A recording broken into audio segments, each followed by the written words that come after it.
Bonjour et bienvenue à une autre petite présentation au sujet de la Grèce. En fait, c'est le cours de l'histoire ancienne. On suit le curriculum du Nouveau-Brunswick et cette présentation-là est sur la Grèce. Donc, c'était qui les Grecs? D'où est-ce qu'ils viennent? Qu'est-ce qui se passe? C'est quoi la Grèce? Non, pas la Grèce de frites, mais la Grèce, le pays. OK? Donc, au début, dans ce groupe-là, euh, il y a environ 4000 ans, donc ça veut dire à peu près comme environ 2000 ans avant Jésus-Christ, la Grèce avait déjà des peuples, là, des tribus préhistoriques. Ils n'étaient pas beaucoup nombreux, ils étaient un petit peu partout. Donc, quand les personnes sont arrivées, les groupes indo-européens, tu te rappelles les personnes qui sont venues de la Russie et qui se sont implantées, les différents groupes qu'on a déjà parlé, euh, il y a eu un de ces groupes-là qui sont devenus les Grecs. Et ça a donné, en fait, le fait que les tribus préhistoriques étaient déjà là avant et qu'ils n'étaient pas vraiment nombreux, ça a donné une chance à ces personnes-là, aux Indo-Européens, de venir et de s'implanter parce qu'ils étaient beaucoup plus organisés. Okay? Ces peuples-là arrivent du nord. Donc, vers environ 2000 ans avant Jésus-Christ, un de ces peuples indo-européens-là arrive du nord et ce groupe-là s'appelle les Achéens.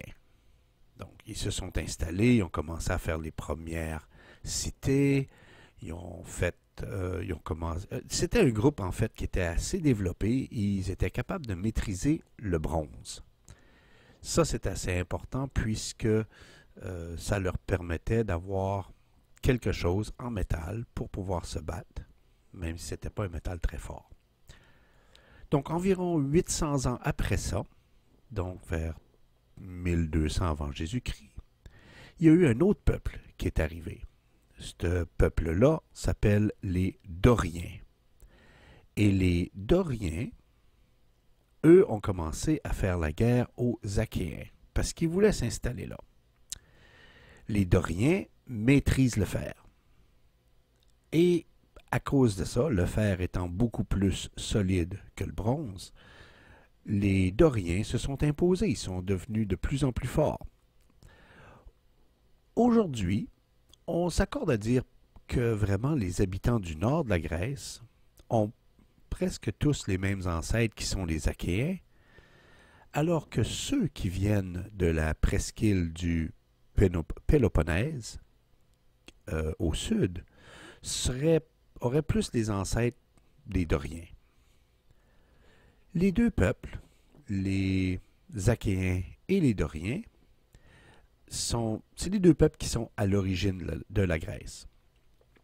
Et ces deux peuples-là, lorsqu'on leur demandait c'était qui est-ce qu'ils étaient, ils s'appelaient les Hellènes. Que ce soit les Achéens ou les Doriens, les deux se disaient des Hellènes. Donc, à partir de 700 avant Jésus-Christ, les Hellènes, qui ont maintenant couvert leur territoire de cité, commencent à se répandre partout dans la Méditerranée. Ils construisent des nouvelles cités, et ces cités-là, on les appelle des colonies. D'abord, ils commencent avec les îles de la mer Égée. Ensuite, ils ont été graduellement vers la Turquie. Ils ont même été aussi loin que l'Espagne. Donc, ils ont vraiment colonisé partout dans la Méditerranée. Ces colonies-là étaient à la base pour faire du commerce avec les autres peuples.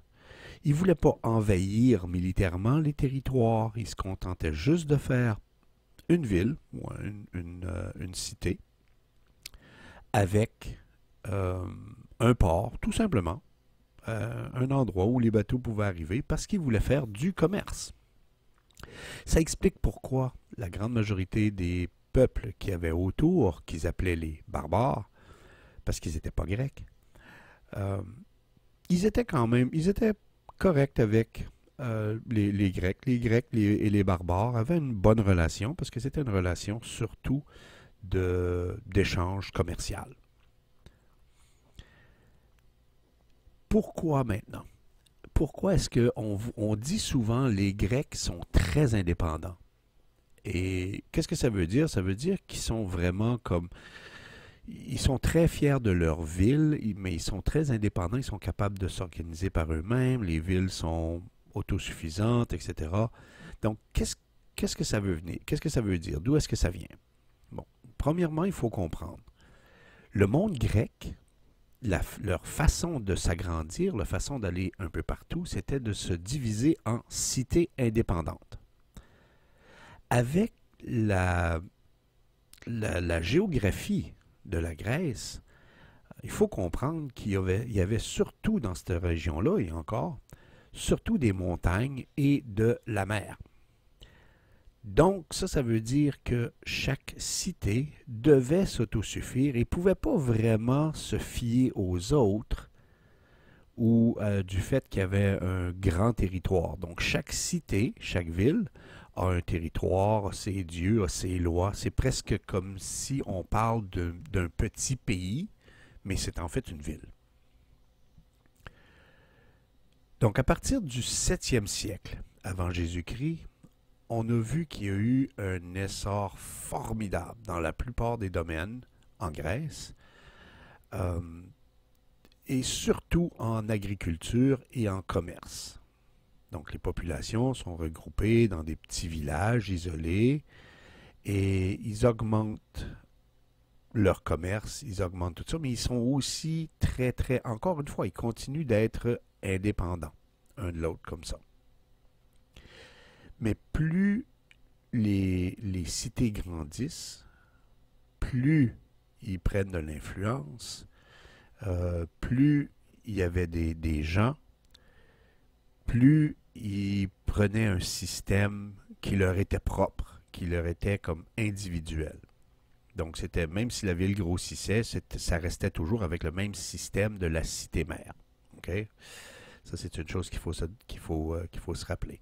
Et tout ça, c'est en très grande partie à cause du relief, à cause de la géographie de l'endroit, à cause du fait que c'est des montagnes, à cause du fait que tout ça, qu'il y a juste des montagnes, la mer, etc.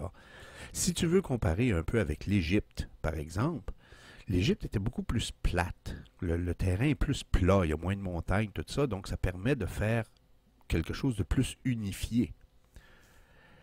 Au contraire, quand ça vient le temps de la Grèce, c'est pas vraiment unifié parce que chaque ville a sa petite place et est responsable de sa nourriture, est responsable de toutes les choses qu'il y a autour de la petite ville.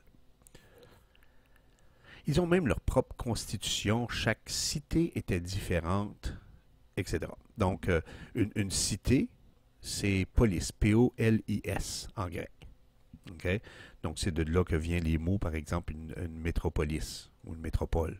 Right? Le pôle à la fin, c'est polis comme en grec.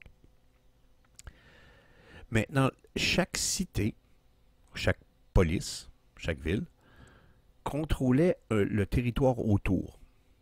Donc, dans chacune de ces endroits-là, dans chacune de ces villes-là, dans chacune de ces vallées-là, dans chacune de ces montagnes-là, dans chaque forteresse, peu importe qu'est-ce que c'est qu'il y avait, s'il y avait une habitation humaine dans un coin, elle était contrôlée ou supervisée par une ville, par une cité, une police.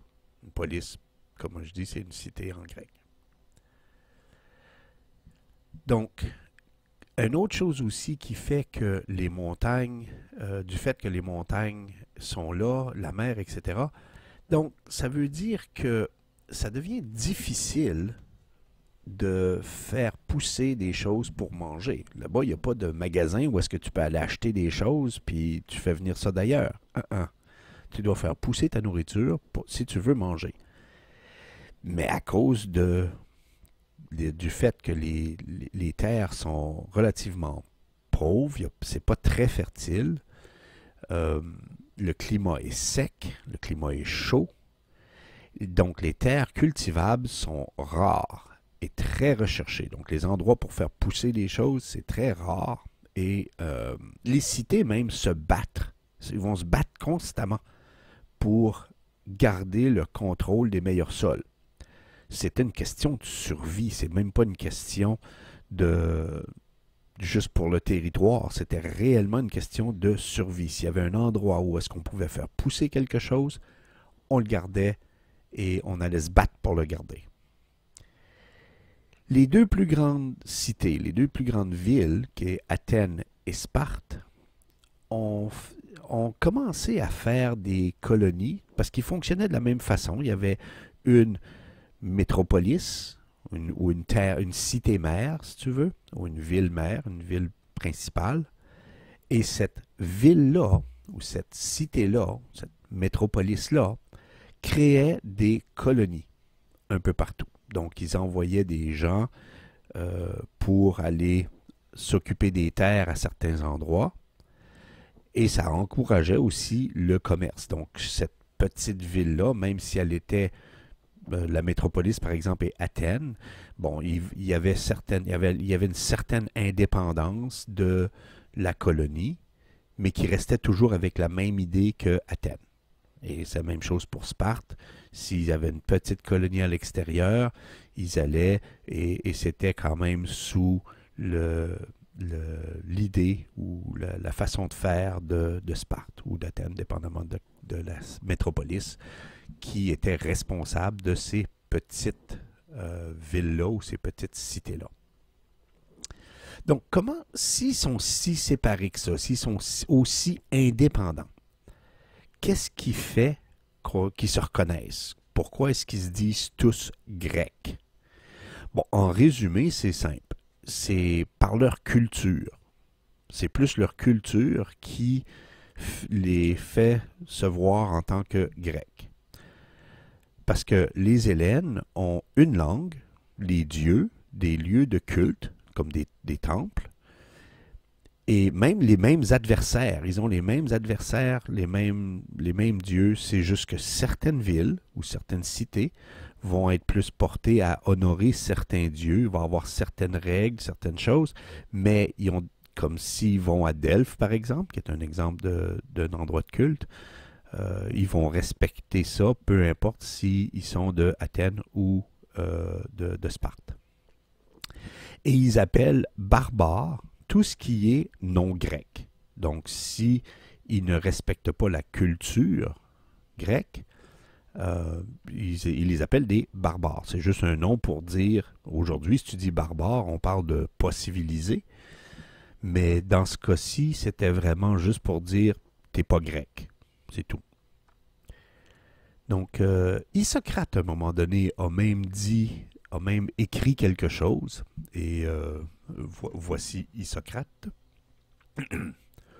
Nous employons le nom des Grecs, non comme celui de la race, mais comme celui de la culture. Et nous appelons Grecs plutôt les gens qui participent à la même éducation que ceux qui ont la même origine que nous. En gros, c'est ce que je viens de dire. Maintenant, merci, monsieur Isocrate.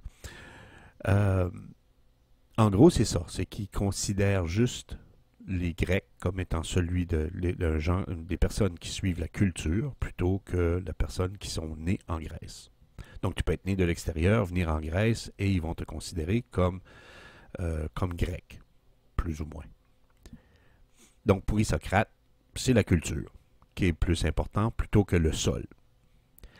Donc, les Grecs écrivaient une même langue, il y avait le même alphabet, donc ils écrivaient la même chose, peu importe de où est-ce que c'est qu'ils étaient. Les Grecs avaient cette langue-là, cet alphabet-là. Et si le dieu principal était différent selon la police, il n'en reste pas moins qu'ils connaissaient tous les mêmes dieux. Par exemple, tout le monde participait, toutes les cités participaient aux Jeux olympiques en l'honneur de Zeus. Peu importe que tu sois de Athènes, Sparte, Delphes, etc. Peu importe, c'était pas important. Ce qui était important, c'était de participer aux Jeux olympiques en l'honneur de Zeus. Aussi, en parlant de Delphes, tout le monde allait voir l'oracle de Delphes. Parce qu'on voulait savoir c'est quoi l'avis des dieux sur qu'est-ce qu'on allait faire. Donc, si on avait une décision à prendre, on n'était pas certain, on voulait savoir si les dieux étaient OK avec qu'est-ce que c'est qu'on allait faire. On allait à Delphes et on demandait à l'oracle et elle disait quelque chose, c'était interprété et on disait « Ah, OK, les dieux ont parlé ». Donc, ils avaient aussi des ennemis communs. Par exemple, au début, il y a eu les Perses qui sont venus contre les Grecs. Ensuite, ça a été les Romains, etc. Donc, ils avaient des ennemis communs. Il y a quelque chose qui est dit au sujet des Grecs. Il disait que la mer Méditerranée séparait les Grecs les uns des autres, mais aussi les réunissait un peu comme les grenouilles autour d'une mare. Donc, si tu as un petit lac puis tu as des grenouilles, ils sont tous indépendants, mais ils sont quand même tous des grenouilles. C'est un peu la même chose qu'on disait pour les Grecs, ou est-ce que c'est qu'on disait « Ah, ils sont tous des Grecs et ils sont autour de la mer Méditerranée. » OK, donc ça ici, c'était la première partie pour expliquer d'où viennent nos Grecs, c'est qui ces personnes-là. Et à la prochaine.